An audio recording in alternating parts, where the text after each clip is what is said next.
That was the West Coast premiere of Rock Hudson, All That Heaven Allowed, and it's a pleasure to welcome back to the stage director Stephen KIJAK and producer Bunny JURRIAANS.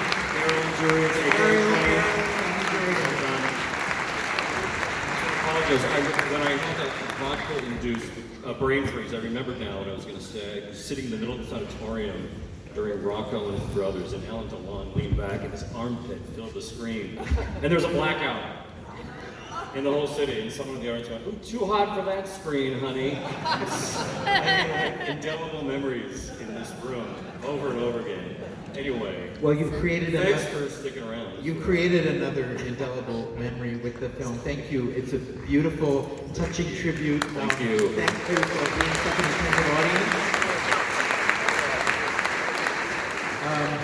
It's a very wistful story, and his death and the legacy of it obviously has left a huge impact.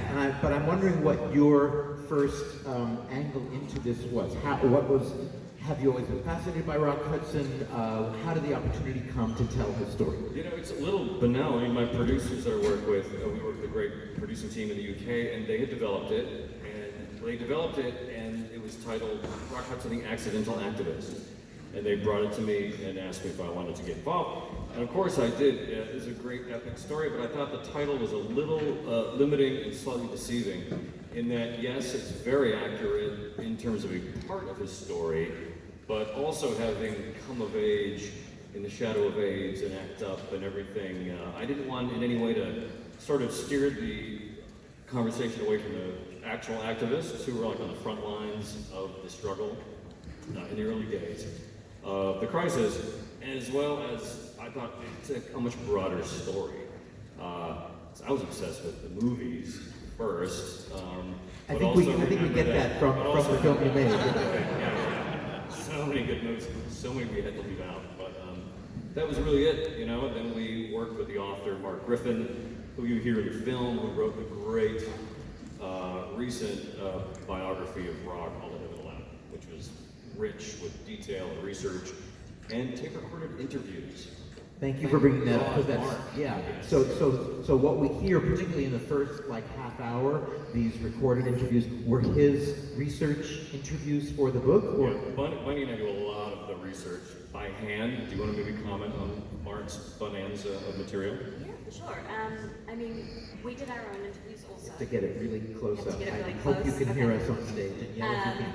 Excuse my accent. Yeah, so we were really fortunate that Mark had done years and years of research for this book, and unlike a lot of authors, had kept all of the tapes, transcribed them all, and gave us access to them. And a lot of those people are no longer alive or perhaps not available for interviews.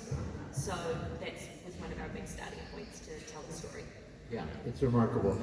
One of the craft pieces that I think is so amazing in your film, and I want to understand how you went about it, is you scoured dozens and dozens, maybe hundreds of his of the scripts and moments in his films to have this kind of running commentary, this sort of meta self-commentary on the story of his life.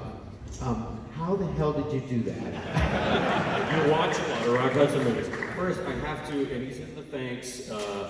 I don't even know if he might be out here. Mark Rappaport did a brilliant film called Rock Hudson Film Movies, late 80s, early 90s, 91 to 2, I think, which really stitched together. The focus very much was on the dualities and the subtext and all the really gay, cheeky double entendres and hidden meanings, really packed into one brilliant little essay movie that I saw here at the Rock Series. I saw it when I was here. And it always stuck with me, and you know, between the book that Mark did all this research, Mark Griffin, and then Rappaport's film, oh yeah, of course, that gave us a really good foundation. And my editor, Claire Didier, who cut Sid and Judy and my Skinner movie, and like just worked together forever.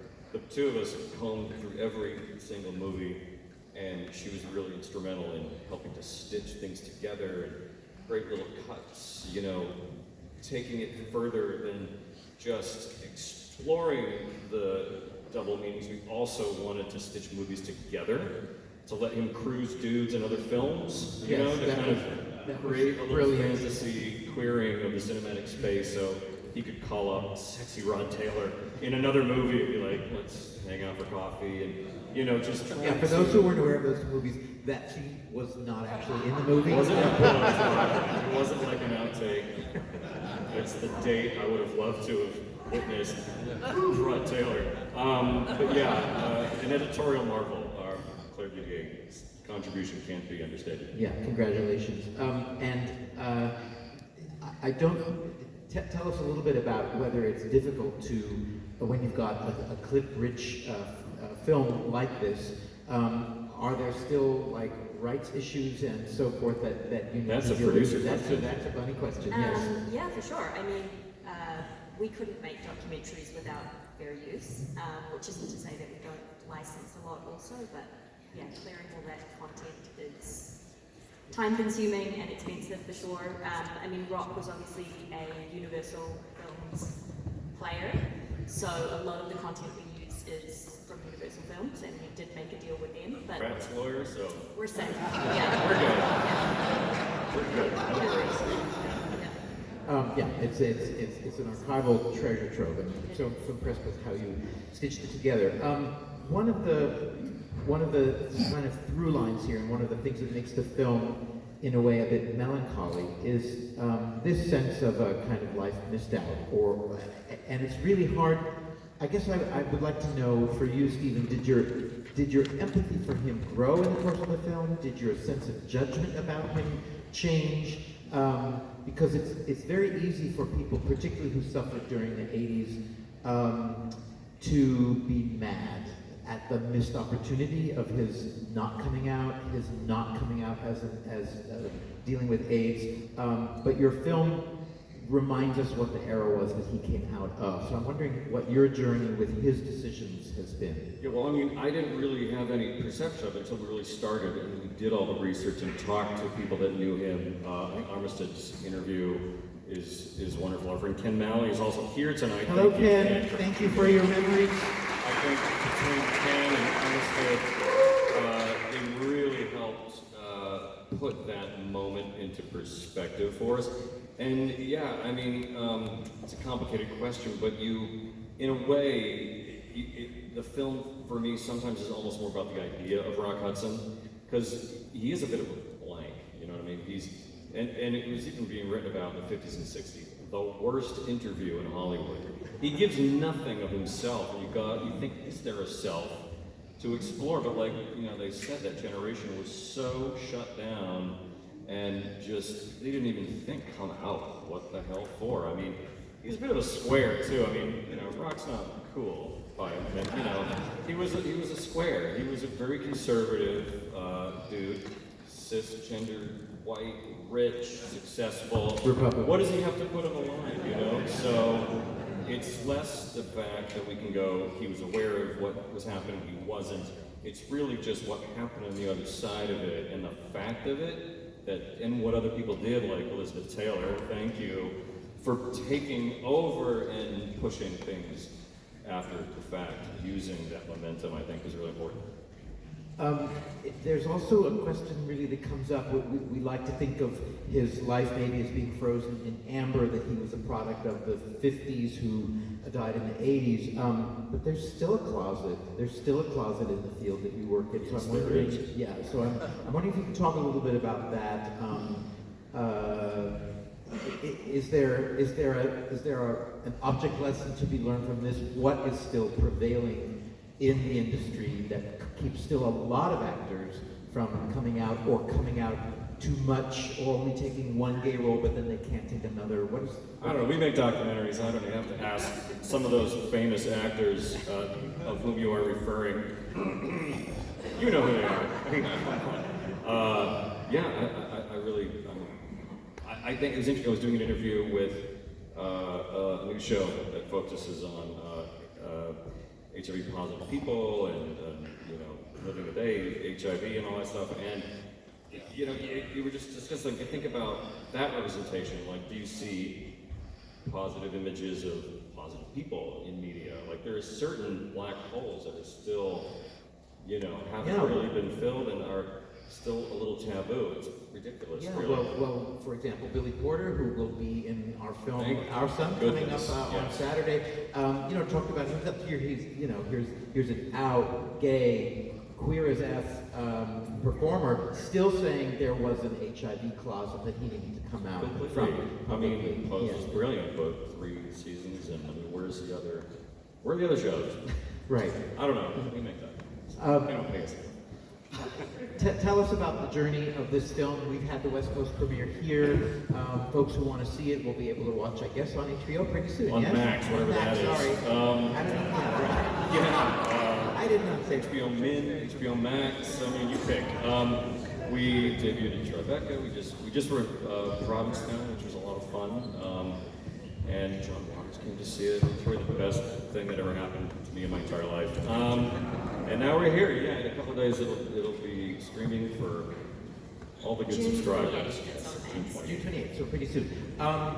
When you got a treasure trove of a film like this with incredible interviews and incredible archival material, I'd like to know, is there a piece of either his life, for example, his family life, or other elements that you felt you couldn't quite nail and therefore are not in the film? So much. It could have been a series. It's not that we couldn't nail it, just we couldn't afford it, we didn't have enough time. Yeah, you have 100 minutes. Just Tell me about that. Well, I mean, There's so many boyfriends. so many boyfriends. Read the book.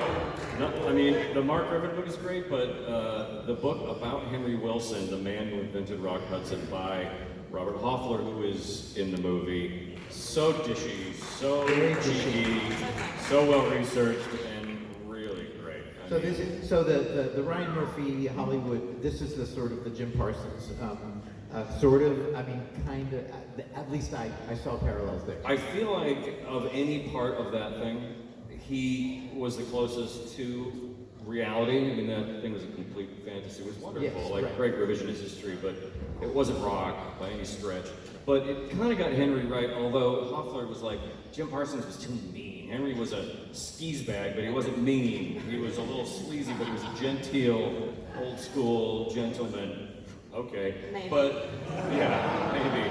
I don't know. He seemed to have his dark arts kind of And ways. then I think Brock's, like his relationship with his parents was really interesting, but you also don't want to Strings, pathologize people. father figures. Yeah, it Yeah, kind he of had gets a a lot bit. of like men in his life, not just Henry Wilson, but his father wasn't really around, and then throughout his life he had these sort of male father figures who guided his career, who were friends, who could have Head of explored that production more. Universal, who, you know, they have His early little publicist. lunchtime visits and seemed to keep Rock's career cooking. Yeah. Okay. What went on at those lunchtime visits? Yeah. Read Hoffler's book. So read Hoffler's book. Maybe there's yeah. the DVD extras, But, or but also, like, talk about father figures, you know, he was at his best when he had really great directors working with him, like George Stevens, Douglas Sirk, and again, Frankenheimer, you know, like, and Ronald Walsh, who we don't really, you see him for a minute, but, you know, we don't really get into those crazy westerns that they did together. But,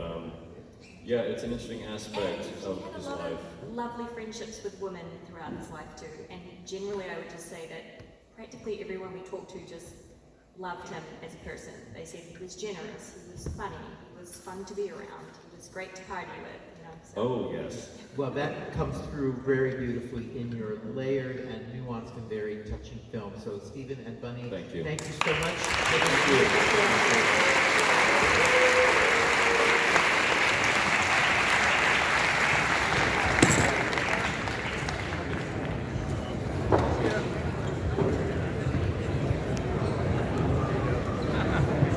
Oh, thank you so much.